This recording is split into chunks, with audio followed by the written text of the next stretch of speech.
Mis padres lo dijeron sin titubear. Mejor aléjate por ahora de la familia, hijo. Esto es demasiado grande. Sus palabras se clavaron en mi pecho como un puñal helado, pero la mirada en sus ojos, esa mezcla de miedo y resignación, me decía que algo mucho peor se cocinaba. Yo, Marco, siempre había sido el mediador, el que apagaba los fuegos en nuestra familia, que no eran pocos. Pero esto se sentía diferente, como el silencio antes de una tormenta de granizo en plena Ciudad de México. En ese momento, mi tía Isabella, la matriarca con ojos de águila y un temple de acero forjado en 1000 batallas, irrumpió en la sala. Marco, ven acá. Su voz era un látigo. Ellos no entienden. Pero tú eres un guerrero. Necesito que escuches lo que te voy a decir. Hay algo que no sabes sobre tu abuelo, algo que murió con él y que ahora ha regresado para destruirnos a todos. Sentí un escalofrío que me recorrió la espalda. Mi abuelo, don Armando, el hombre que construyó nuestro imperio tequilero desde cero. ¿Qué secreto podría ser tan oscuro como para desatar esta furia? Mi tía se acercó, su aliento a café fuerte y misterio. Tu abuelo fue traicionado, Marco. ¿Y quién lo hizo? Ahora viene por nosotros. Esta no es solo una disputa familiar. Es una guerra por la herencia, por el honor de los García y por una verdad oculta que podría dinamitar todo lo que crees saber. Ella me entregó una caja de madera vieja, grabada con las iniciales de mi abuelo. Aquí está la clave, susurró, pero ten cuidado, Marco. La verdad es un arma de doble filo, y una vez que la desentierres, no habrá vuelta atrás. ¿Estás listo para saber quién traicionó a tu abuelo y destruir todo lo que crees que es tu vida? La intensidad en los ojos de tía Isabella me heló la sangre y a la vez encendió una chispa dentro de mí. Esa noche, la casa de Coyoacán no fue el refugio de siempre, sino el cuartel general de una conspiración silenciosa. Ella no me preguntó más, solo me observó mientras yo procesaba sus palabras. Hay deudas que se pagan. Era como si una parte de mí, dormida por el shock y la vergüenza, hubiera despertado de golpe. El resentimiento que sentía hacia él, hacia mis padres por su ceguera voluntaria, se transformó en algo más sólido, más definido. Al día siguiente, tía Isabella me llevó al mercado de la Merced. No era una salida casual. Mientras yo observaba el bullicio, los colores de las frutas y las montañas de chiles, ella me hablaba en voz baja, casi inaudible entre el trajín. Me explicó cómo la gente del barrio, los comerciantes, los viejitos que jugaban dominó en la plaza, eran sus ojos y oídos. En México, Marco, la información es poder. Y la gente habla si sabes escuchar. Empezó a tejer una red invisible, un plan que se sentía tan orgánico como las enredaderas de su casa. Me enseñó a observar, a escuchar los murmullos, a entender los silencios. No se trataba de confrontación directa, sino de estrategia. La tía Isabella, con su sabiduría ancestral, me estaba guiando por un camino que jamás imaginé. Mi mente, antes nublada por el dolor, ahora estaba enfocada. Cada pequeño detalle, cada conversación interceptada, cada rumor se convertía en una pieza del rompecabezas. La obsesión comenzó a arraigarse en mí, no por venganza ciega, sino por una sed ardiente de justicia. Queríamos que él sintiera la misma impotencia que yo había sentido. Queríamos que su mundo se desmoronara, ladrillo a ladrillo, tal como el mío. La tía Isabella, con una determinación que me asombraba, comenzó a moverse. No era una venganza impulsiva, sino una estrategia meticulosa.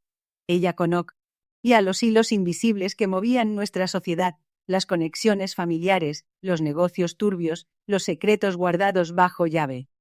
Me enseñó a observar, no solo a ver.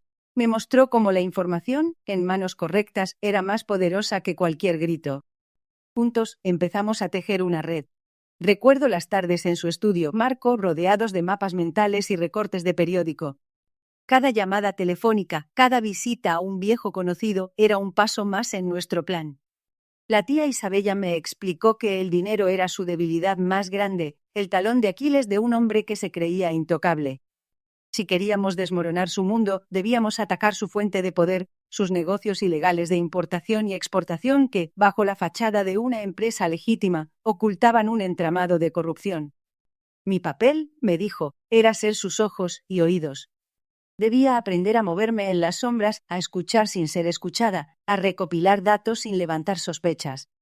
La tía Isabella me introdujo en un mundo que yo, Marco, ni siquiera sabía que existía. Conocí a personas con miradas astutas y sonrisas que ocultaban mil historias. Me enseñaron a descifrar códigos, a identificar patrones, a entender el lenguaje no verbal. Era una escuela de supervivencia en la jungla urbana, y yo, Marco, era un alumno aplicado. La obsesión de la tía Isabella era palpable, no era solo por mí. Era por todas las personas que él había dañado, por la impunidad que lo había protegido durante años. Ella buscaba justicia, una que el sistema legal no le había podido dar. Una noche, mientras revisábamos unos documentos que revelaban un desvío masivo de fondos, su mirada se endureció. Marco, dijo con voz grave, esto no es solo un plan. Es una promesa. Y las promesas en esta familia se cumplen. El juego había comenzado, y no había vuelta atrás. Las noches en Coyoacán se volvieron un torbellino de mapas, documentos financieros y llamadas secretas. Marco y yo nos sumergimos en la oscura red de sus negocios, descubriendo un laberinto de empresas fantasma y cuentas en paraísos fiscales. Cada nuevo hallazgo era un golpe al estómago, una confirmación de la magnitud de su engaño, pero también una inyección de adrenalina. La tía Isabella, con su mente aguda y sus contactos insospechados, era la estratega maestra.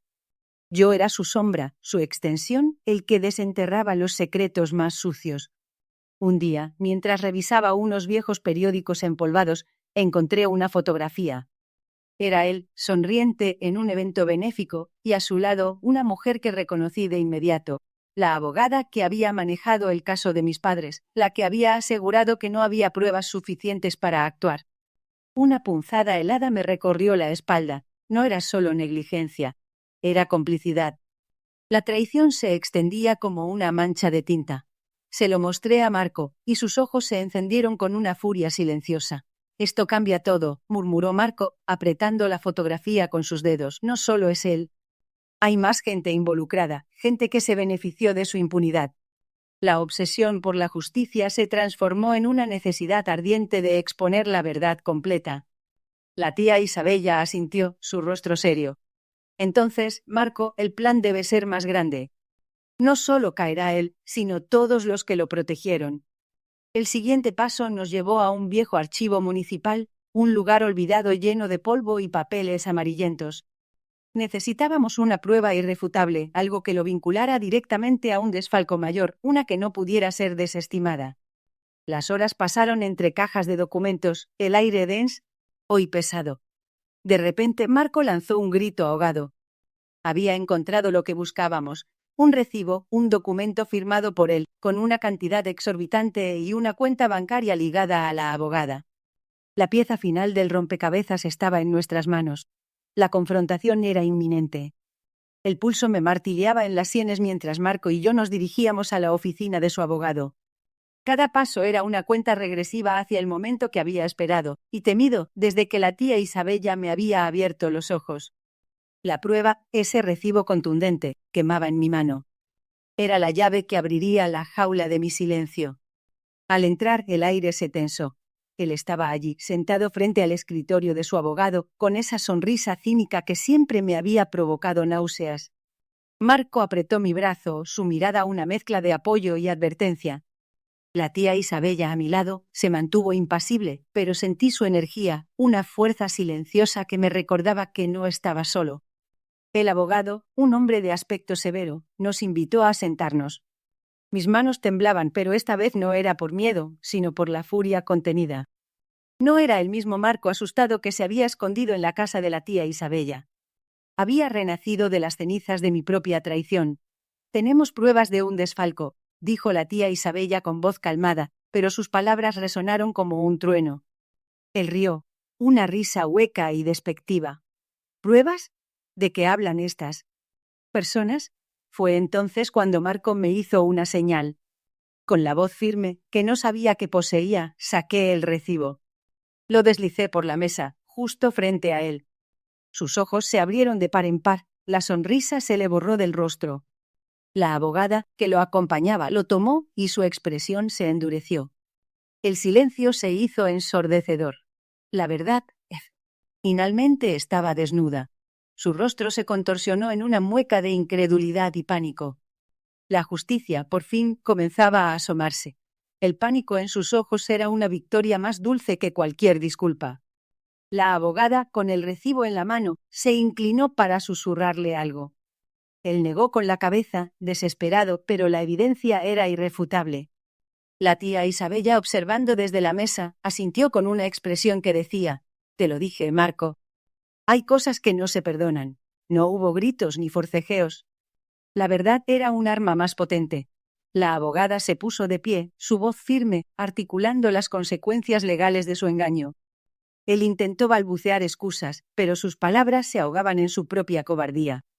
Verlo así, despojado de su arrogancia, fue el cierre que mi alma necesitaba. No era venganza ciega, era justicia.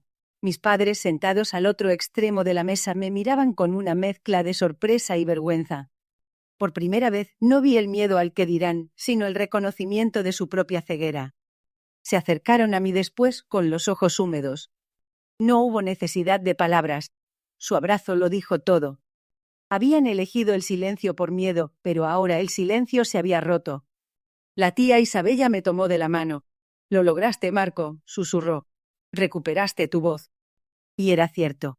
El peso que había cargado durante tanto tiempo finalmente se disipó. El camino había sido doloroso, lleno de resentimiento y obsesión, pero había encontrado mi verdad. La justicia, aunque tardía, había llegado. No se trataba de destruir su vida, sino de reconstruir la mía. La cicatriz permanecería, pero ya no me definiría. Miré por la ventana, el sol de Coyoacán bañando las calles, y por primera vez en mucho tiempo sentí la ligereza de un nuevo comienzo. Marco, el que se había escondido, finalmente podía respirar.